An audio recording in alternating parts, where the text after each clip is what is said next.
Hey guys, so we are going to finish up the special senses today.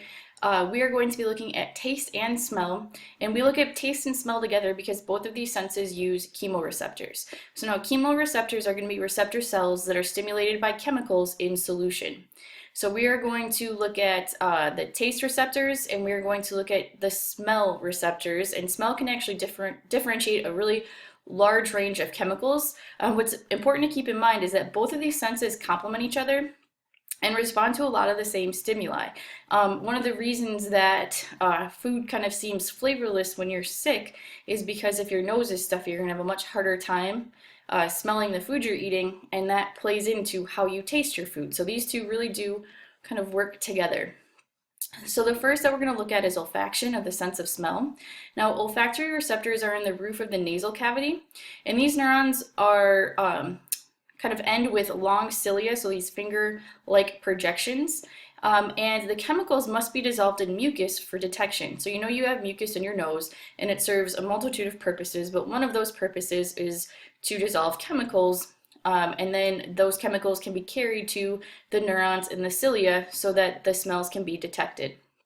Impulses are then transmitted via the olfactory nerve, and interpretation of smell happens in the olfactory cortex of the temporal lobe.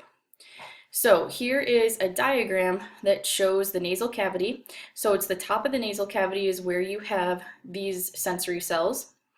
So now we're zooming in on that area right here. You can see you have your mucus layer, so the chemicals will be dissolved in this mucus layer.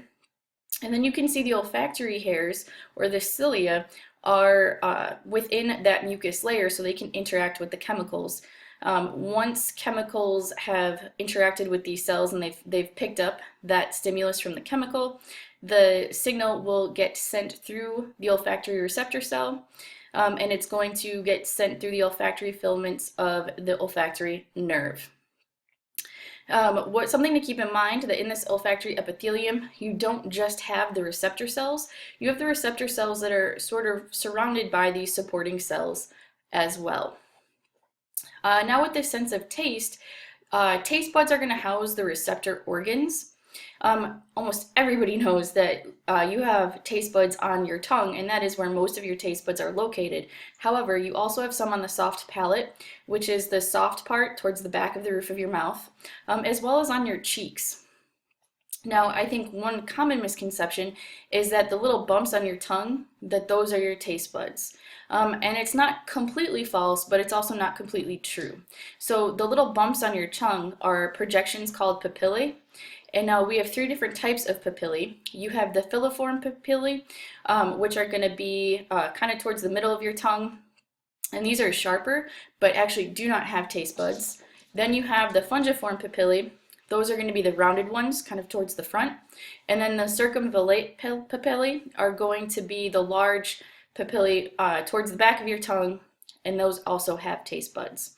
And so the little bumps on your tongue, not actually your taste buds, but a lot of them do contain taste buds that are found along the sides of the papillae. So like with smell, you have receptor cells, which are the gustatory or taste cells, and those are going to have long hairs on them called microvilli. So again, the little projections. And then it's going to be those hairs that are stimulated by chemicals that are dissolved, this time in saliva. So in order to receive a signal from chemicals in your nose, or things that you're going to smell, those chemicals have to be dissolved in mucus. In order to receive chemicals, in order to taste them, they have to be dissolved in saliva. So we're kind of zooming in on one of those diagrams from the previous slide.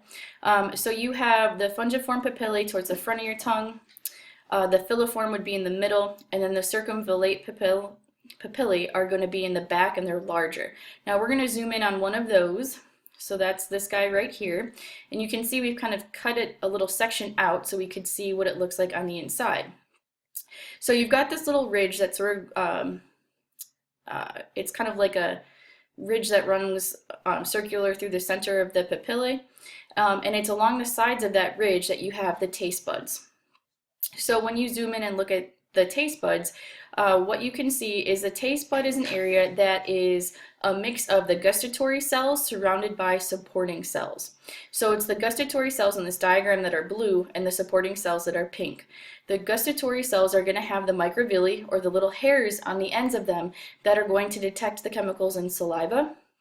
And then that signal is going to get sent along the sensory nerve fiber.